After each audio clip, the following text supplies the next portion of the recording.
Puji Tuhan, Shalom, selamat pagi Bapak Ibu dan Saudara yang kasih oleh Tuhan.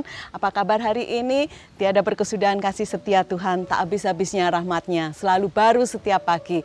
Dan saya percaya kasih setia Tuhan itu juga baru dalam hidup kita pagi hari ini. Pagi hari ini kita akan membaca kebenaran firman Tuhan yang terdapat dalam Kitab Wahyu pasal yang ke-16 ayat yang ke-15. Demikian firman Tuhan, lihatlah, aku datang seperti pencuri, berbahagialah dia yang berjaga-jaga dan yang memperhatikan pakaiannya, supaya ia jangan berjalan dengan telanjang dan jangan kelihatan kemaluannya. Firman Allah mengingatkan kepada kita supaya kita memperhatikan pakaian kita menjelang hari kedatangan Tuhan untuk yang kedua kalinya. Kita tidak tahu kapan Tuhan datang karena firman Tuhan mengatakan Dia datang seperti pencuri di malam hari. Oleh sebab itu kita harus senantiasa berjaga-jaga dengan terus mengenakan pakaian kita. Kenapa kita harus memperhatikan pakaian kita? Supaya tidak terlihat telanjang dan kita menjadi malu. Ketika Adam dan Hawa jatuh dalam dosa, mereka bersembunyi dari Allah, mereka malu karena mereka telanjang. Dosa-dosa membuat kita telanjang di hadapan Allah.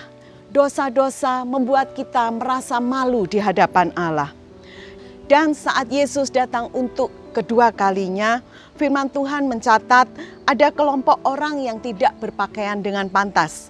Dalam kisah perumpamaan yang tercatat dalam Matius 22 ayat yang pertama sampai ayat yang ke-14, dituliskan suatu perumpamaan tentang perjamuan kawin.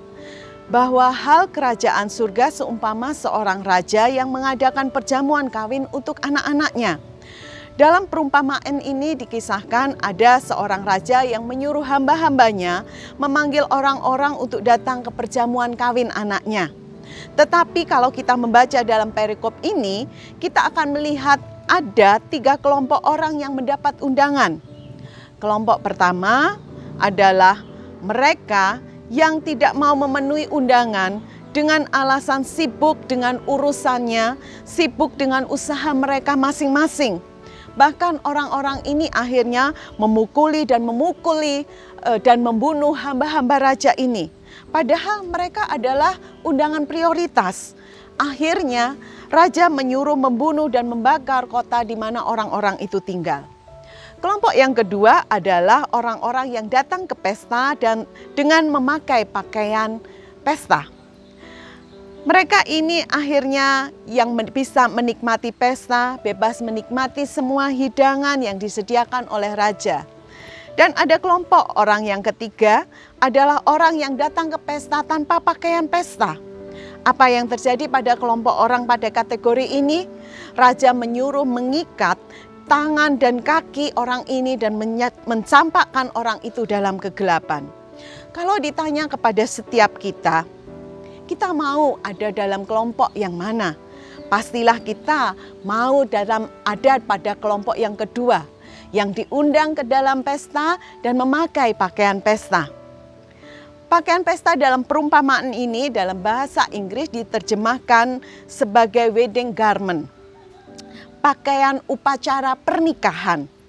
Raja itu mengundang kita bukan sekedar untuk berpesta, tetapi rupanya kitalah yang diundang untuk menjadi pengantinnya. Itulah sebabnya kita harus memakai baju pesta, bukan baju pesta biasa, tetapi baju pesta itu adalah baju pengantin. Sebenarnya apakah pakaian pesta itu? Dalam Wahyu 19 ayat yang ke-8 dikatakan, dan kepada mereka dikaruniakan supaya memakai pakaian lenan halus yang berkilau-kilauan, yang putih bersih dan halus. Itu adalah perbuatan-perbuatan yang benar dari orang-orang kudus. Baju pesta kita adalah hidup dalam kekudusan. Kudus dalam bahasa Ibrani dikatakan sebagai kados. Kados yang berarti set apart, hidup yang dipisahkan. Hidup kita dipisahkan dari yang tadinya gelap menjadi terang, yang tadinya kotor menjadi bersih. Ketika kita dipisahkan, ketika hidup kita dipisahkan, ada standar hidup yang berbeda. Berbeda dengan yang sebelumnya. Makin hari makin bersih, makin hari makin terang.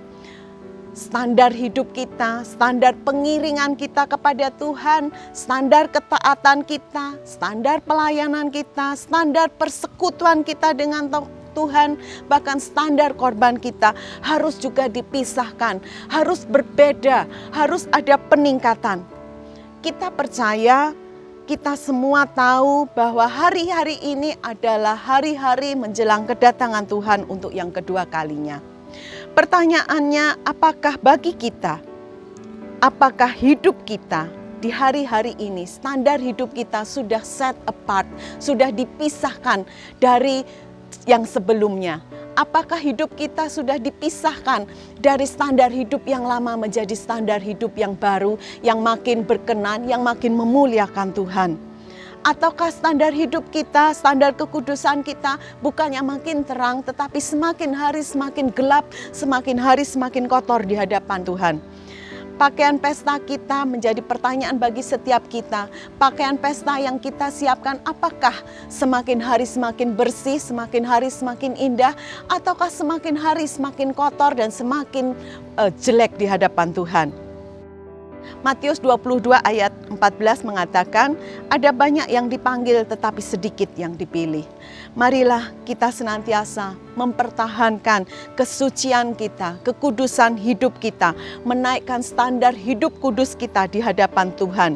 Karena suatu saat ketika pesta perkawinan anak domba itu tiba, raja di atas segala raja itu datang, dan biarlah raja itu boleh mendapati kita semuanya mengenakan pakaian pesta. Puji Tuhan, biarlah firman Tuhan pagi hari ini boleh memberkati kita semua. Mari kita berdoa. Bapa di surga, kami mengucap syukur Tuhan untuk pagi hari ini. Kami mengucap syukur untuk firman-Mu, janji-Mu Tuhan, Engkau akan datang segera. Dan biarlah Tuhan setiap kami pagi hari ini boleh senantiasa mau menyiapkan pakaian pesta kami Tuhan, standar hidup kekudusan kami di hadapan-Mu, supaya jika Tuhan Engkau datang kali yang kedua Tuhan, Engkau boleh mendapati kami Tuhan menjadi gereja yang siap dengan pakaian pesta kami, menjadi gereja yang siap bertemu dengan Engkau, menjadi gereja yang siap masuk dalam perkawinan anak domba Allah. Bapa di surga, kami berdoa Tuhan untuk setiap umat-umat-Mu Tuhan. Biarlah Tuhan Engkau tolong setiap kami, penuhkan kami Tuhan dengan firman-Mu, penuhkan kami dengan kuasa Roh Kudus-Mu Tuhan. Biarlah Tuhan setiap kami Tuhan boleh mempersiapkan hati kami, hidup kami Tuhan, hari demi hari di masa pandemi yang sulit ini Tuhan. Tetapi biarlah hidup kami boleh semakin hari boleh semakin menyenangkan Engkau, semakin hari semakin berkenan di hadapan-Mu Bapa. Memberkati setiap umat-umat-Mu Tuhan, mereka yang sedang terbaring dengan sakit, di dalam nama Yesus Engkau Allah yang memberikan kesembuhan, mereka yang menghadapi, mereka yang dalam keadaan lemah Tuhan, Engkau yang memberi kekuatan. Mereka yang dalam merasa duka Tuhan, Engkau Allah yang menghiburkan. Biarlah Tuhan mereka yang berada dalam kekurangan, Engkau Allah yang menjadi jawaban, mencukupkan apa yang menjadi kebutuhan kami. Terima kasih Bapa, terima kasih Yesus. Kami percaya ketika berkat-Mu itu Tuhan, rahmat-Mu, kebaikan-Mu, kesetiaan-Mu, kasih karunia-Mu, itulah senantiasa biarlah yang melingkupi kami sepanjang hari ini. Apa yang kami kerjakan, apa yang kami pikirkan Tuhan, apa yang kami ucapkan sepanjang hari ini, biarlah itu boleh memuliakan Engkau saja ya Tuhan dan Raja kami. Terima kasih Bapa, terima kasih Yesus. Di dalam nama Tuhan Yesus Kristus kami alaskan doa ini. Haleluya. Amin.